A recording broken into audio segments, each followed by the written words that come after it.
guys, it's Alex with DolfansNYC, ready to get you prepared for Week 5 of the NFL fantasy season. Before we get started with this week's picks, as always, I've got an apology to make.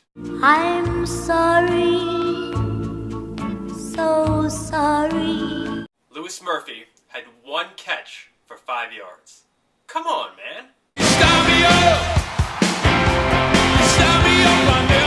Kevin Cobb is back as the Eagles starting quarterback, and he faces a 49ers defense that has all kinds of secondary problems. Let's not forget Cobb threw for over 300 passing yards and 2 touchdowns per game in his 2 starts last season. Now, Andy Reid says that Michael Vick will get his job back once he's healthy, and we know we can trust Andy Reid at his word. With Marshawn Lynch traded to Seattle, Fred Jackson is back to being the starting running back for the Buffalo Bills. Now, he faces a Jaguars defense that has given up 5 rushing touchdowns in 4 games, and he makes for a solid number 2 option at running back. Dwayne Bowe finally broke through with a good game last week, getting 61 yards and a touchdown. He faces a banged-up Colts secondary that's given up the 6th most fantasy points to wide receivers. I don't trust Matt Castle either, but there's some upside here. Yeah. No. Do you know who's leading the league in passing yards this year? This guy. No, really, Kyle Orton is the league's leading passer. Now, be that as it may, he faces the Ravens, who have given up only 130 yards through the air to teams and 1 touchdown all year. Bench him this week.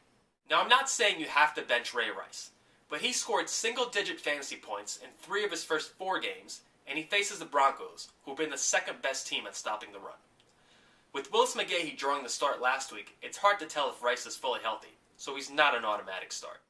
Malcolm Floyd has caught 3 or fewer passes in 3 of his first 4 games. He faces the Raiders, who've yet to allow 90 yards to an opposing wide receiver. Now, of course, the Raiders are going to make me look stupid once again when I compliment them, but I'd stay away from Floyd this week. Max Hall is the new starting quarterback for the Arizona Cardinals, only 4 weeks too late.